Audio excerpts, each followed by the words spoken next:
All right, next up, Dr. Andrew Chan is going to give us a talk on minimally invasive scoliosis surgery, doing more with less. He directs our minimally invasive scoliosis program. And get your talk ready. Okay,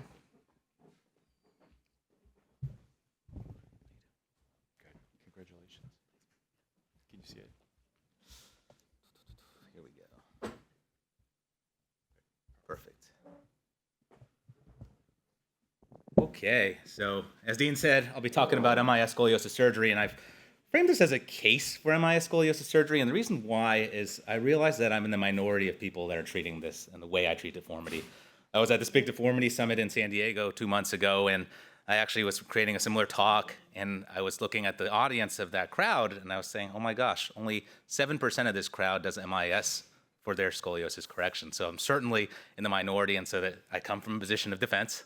And so that's why I'll frame this as creating my case for MIS scoliosis surgery. Here are my disclosures. But I think the biggest disclosure that I have is that I still do open thoracolumbar surgery, and it's an important tool, right? When you have a very rigid spine, you need to do a 3-column osteotomy, you still need to be able to perform this surgery. But knowing this very sobering data that we've now published out of the ISSG, where we see how high the complication rates are for adult spinal deformity surgery, up to 70% risk of any complication, about a quarter of patients needing some form of reoperation, and about 50% of the patients having at least one complication before day 38 after surgery. Clearly, there's room for improvement, and so this is my, quote, radical change. And that's why I've transitioned for most of my patients that are eligible for MIS scoliosis surgery, transitioned them to MIS scoliosis surgery.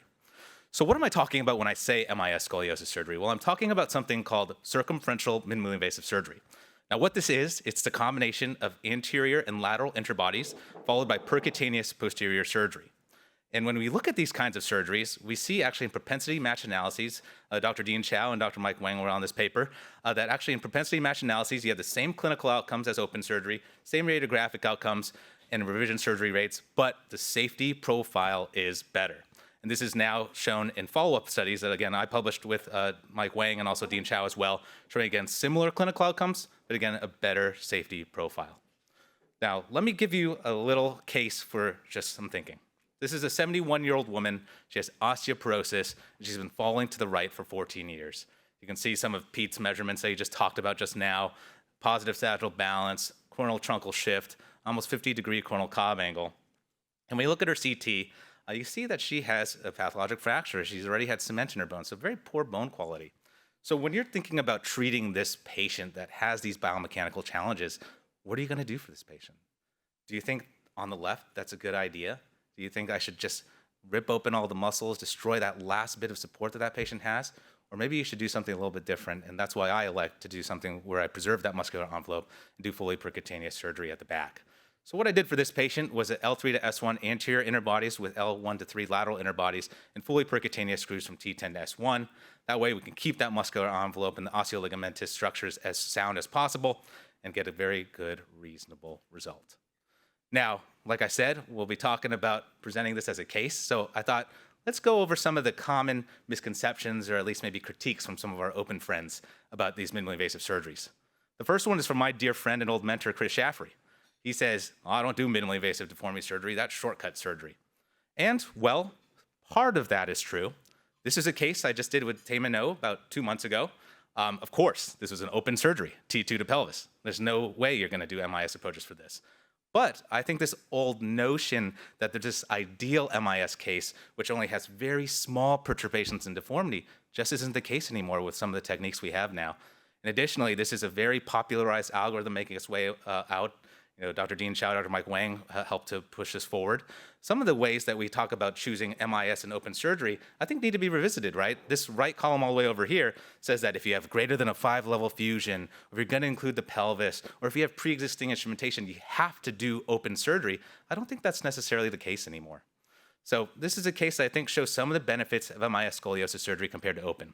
So this is a 77-year-old woman, has severe back pain, severe leg pain. She just can't stand up straight. You can see she's off about 10 centimeters in the positive sagittal plane, also off about 3 centimeters coronally, has a 40-degree curve in a true type B configuration.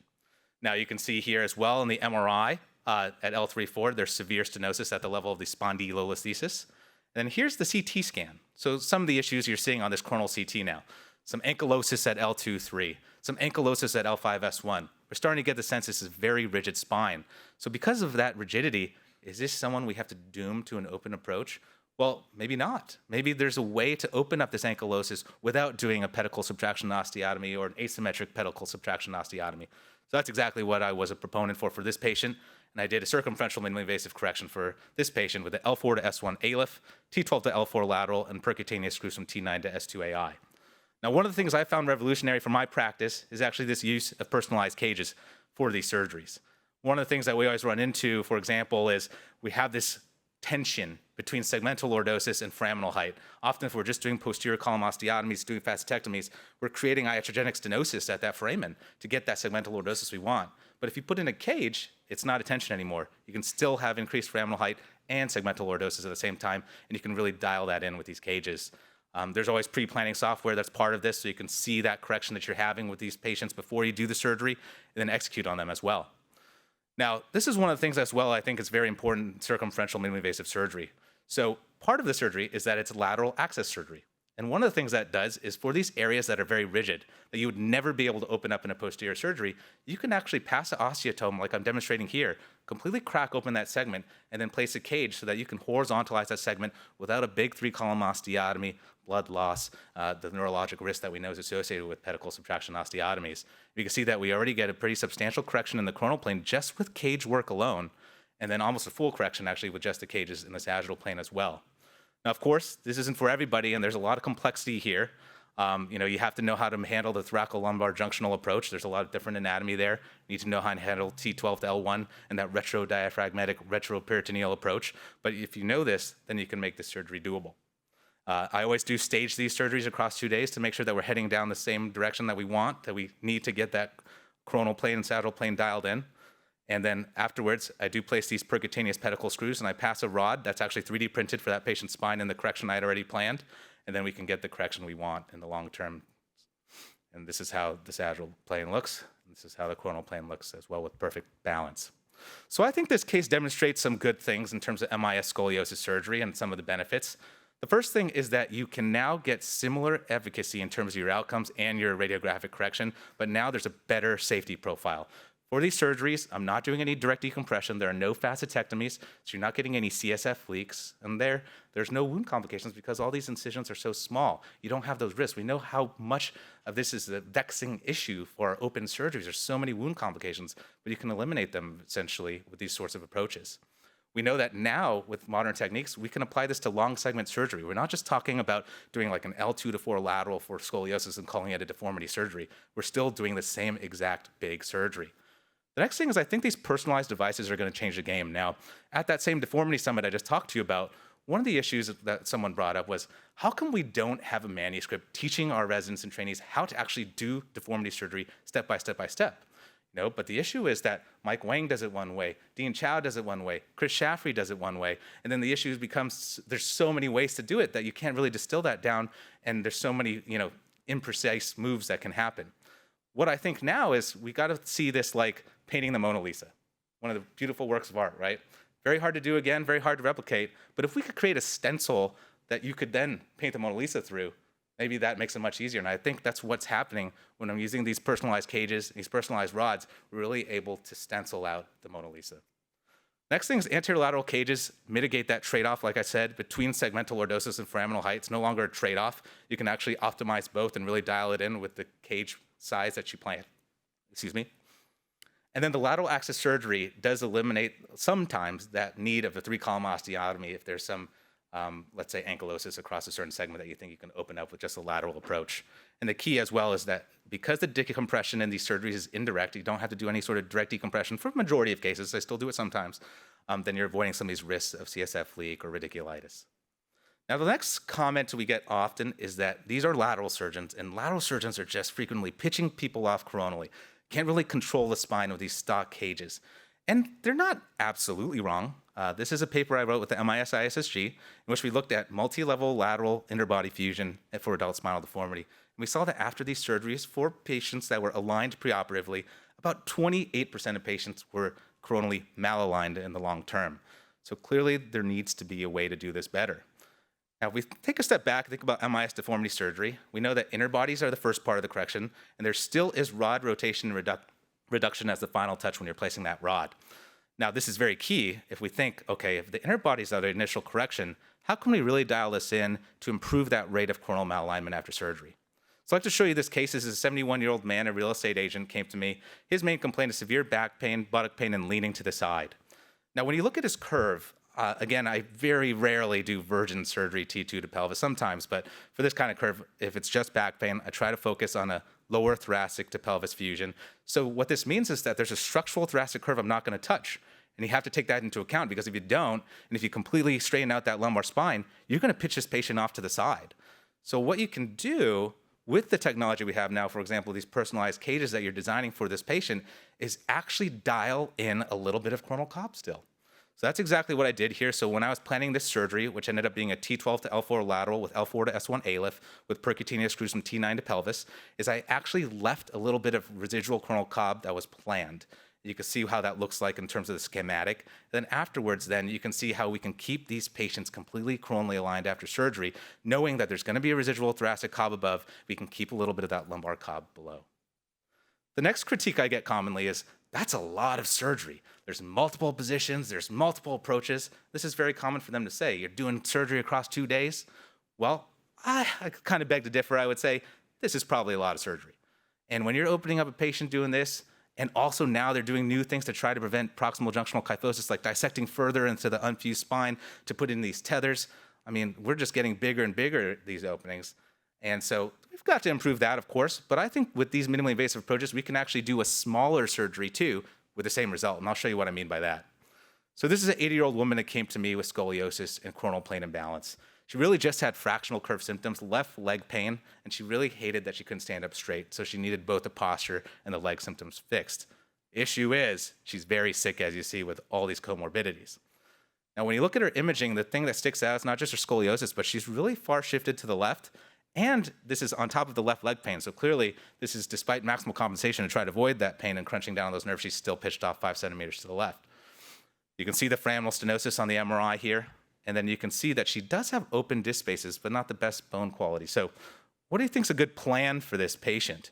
She was getting a lot of recommendations throughout the city for an upper thoracic to pelvis surgery, the kickstand rod, a big open surgery. Is that the best idea in someone that's sick? I didn't think so. And because her spine has a configuration in which we just correct the fractional curve, it could really correct her spine globally. I just did a targeted fractional curve treatment for this patient. So she's someone I did an L3 to S1 ALIF with percutaneous screws just from L3 to S1. You can see not only by just treating the fractional curve and treating her leg symptoms, if you create these coronally wedged cages, because you can customize those cages now, you can actually fully correct the spine and get this global coronal balance with just a small surgery without going up T2 to pelvis. I mean, the anterior column is so powerful. This is another case. It's not technically a deformity, but I think it just shows the power of the anterior column here. This is a classic case. We're seeing this every day in our clinics, right? A patient that had L4-5 TLIF at St. Elsewhere, completely flat from L4 to S1. Pete just told you that's not good for the patient. So what are you going to do to reestablish this patient's curve in their spine? Do you have to at least go up L2 to pelvis, T10 to pelvis to fix this? Or can you treat the curve while treating the spondylolisthesis with just a one-level extension of fusion? And that's what the anterior column allows you to do. So for that patient, for example, all I did was an L5-S1 ALIF with an L3-4 prone lateral surgery. This is a video clip from a video that I'm putting out with Paul Park from Sems Murphy showing our technique for the navigated prone lateral. This is a very powerful technique to get these large cages in, but also very lordotic cages in. And you can correct the patient's curve in their spine just with a 2-level extension of fusion. Don't even need to go to the pelvis. And some of the things you can see that the power of the lateral surgery has is look how big that lateral cage is. It fills up the entire space east-west and almost completely fills up the space ventral-dorsal. It's even bigger than that hyperlordotic ALIF cage that's there, which is pretty rare, and you're not going to be able to do that with a TLIF. So I think this is a very powerful technique and a very important part of minimally invasive scoliosis surgery. So again, I hope by now you've seen that maybe this ideal MIS candidate with only these minor perturbations, not necessarily the case. But so far we've been talking about, apples to apples, okay? If there's a deformity surgery, can we do MIS? But I think there's some patients that we should only be doing MIS on, and this is one of those patients. So this is a 75-year-old man. Recent ex-smoker, he said he stopped for surgery. Always know we're worried about that, right? Because they have the anxiety of the recovery, all these things, they might relapse, and then are they gonna have a pseudoarthrosis not fused because of that issue? He also had opioid use dependence, so we really don't want to have him have pain for a long time, need opioids for a long time. And he had severe back pain with this 43-degree major Cobb. So what surgery did I do? As you know, circumferential minimally invasive surgery, and what I did was a T12 to S1 inner bodies again with T9 percutaneous screws. And you can see some of the benefits of this surgery. The first thing is that because you're not doing any facetectomies and all you're doing is adding anterior column support with cages, that this is a very, very biomechanically sound construct. What this means is that these patients can fuse very well. They don't have that issue with rod fractures. These are not the surgeries where you need to now, our open colleagues are doing 6 rods, 7 rods, 10 rods to make sure that we don't get these rod fractures. Well, maybe you don't have to do that if you can just get the fusion through the cages.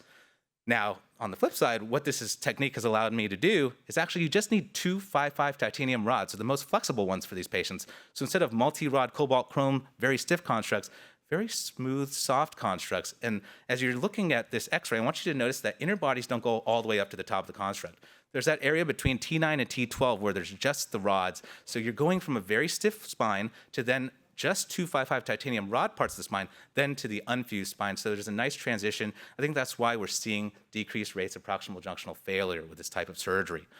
And because at the top you're having decreased muscular dissection, of course you're only adding to that proximal junctional failure protection, but there's also less long-term pain, which I think is very important for these patients with opioid use dependence. You're trying to get off of opioids as soon as possible. So we're only adding things to the case for MIS scoliosis surgery now. But I should say, of course, there's still a role for open surgery, and I still do it. This is a patient with thoracolumbar kyphosis. We know that's the opposite of what we want to do with a very rigid spine, so I did an extended PSO for this patient. This is another patient that did have some open disc spaces, but what we're seeing is there's a lot of ankylosis in this spine, and I didn't think I could get that with a minimally invasive scoliosis approach, and so what I did, of course, was an open approach with the L4 PSO for that patient to get the correction I wanted for that particular patient. But again, going back to the MISDEF2 algorithm, where, let's say pre-existing instrumentation necessitates that you have open surgery, I'm not sure that that's the case anymore. There are ways you can actually percutaneously remove instrumentation that permits you to employ circumferential minimally invasive surgery still. So for example, this is a patient that came to me from outside hospital, 45-year-old woman, hairdresser with severe back pain after her long hook rod construct, and for some reason the surgeon did a floating L4-5 fusion as well, so that's a separate construct at the bottom. So you can see there's going to be intense stress at L3-4 where there's that retrolithosis and hyperlordosis and L5-S1 degeneration.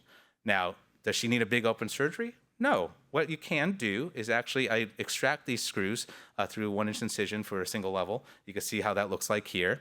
And then I can reestablish the curve of the spine just with the prone lateral surgery. That's through a 1-inch incision on the side, and then also through an ALIF L5-S1 approach. And you can reestablish the curve at the bottom of the spine where Pete said it needs to be, and get the patient coronally and sagittally aligned in the long term as well with a minimally invasive approach.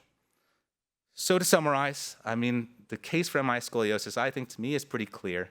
One, we're talking about similar efficacy, but it's better safety profile. If we can eliminate CSF leaks, we're going to decrease those wound issues. Those are major issues in our big open surgeries. This can be applied to long segment deformity surgery. I want that to be clear.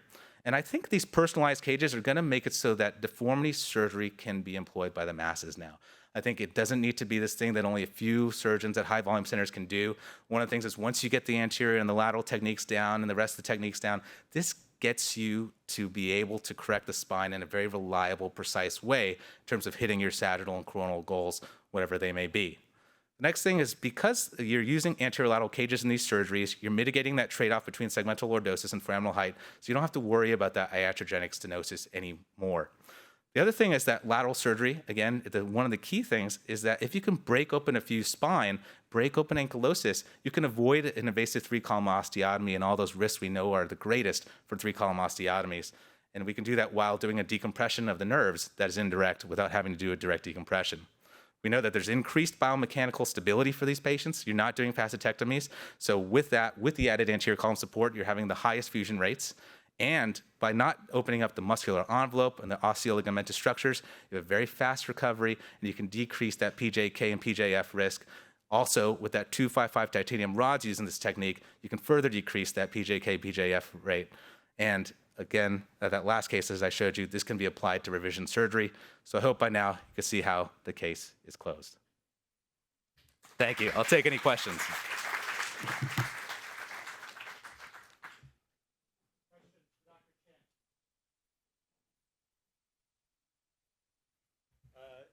These are some great cases, Andrew. If someone wants to learn this technique, someone who's trained in open deformity surgery but says, hey, I want to transition to this, what do you recommend in the first steps to going from open surgery to minimally invasive? Yeah, so one of the issues is you need to know all the principles in open deformity surgery. So I think it's very important to have that cross training. So I think that's an added benefit. I think it may be tough if you're at a training program where you only do small minimally invasive surgery and then you try to do big deformity MIS surgery. I think that doesn't necessarily translate. So I think it's actually a little leg up as long as you know how to do that in an open deformity way first. Now we're talking about anterior and lateral surgery. So there's a learning curve with that. There's especially a learning curve when you're doing lateral surgery just for the first time at all, but also when you're doing lateral surgery when there's a big coronal cob angle. Because not only is there that two-dimensional curve that we know about, there's a three-dimensional rotation. And when you're doing the apex lateral, it can be very rotated. And if you're not used to rotating the patient even extra than the bed will allow you to airplane, anticipating that, then you're going to run into some issues with this kind of surgery. So there's a big learning curve. I think you have to start with the smaller surgeries first. Start with your degenerative L3-4 prone lateral, your degenerative L3-4 lateral. Make it very easy. You're not having to worry about the nerve and how long the retractor is open. Then when you get facile with that, start slowly building to these. But you should not be going straight to these first. I always tell our trainees, these are the kinds of surgeries, when you start this, you'll be the one person doing it at your center. If you have any sort of complications or anything, they're going to say, oh, this is bad kind of surgery, we shouldn't do that. And you're going to hose yourself. So you have to make sure that you're always doing it safely.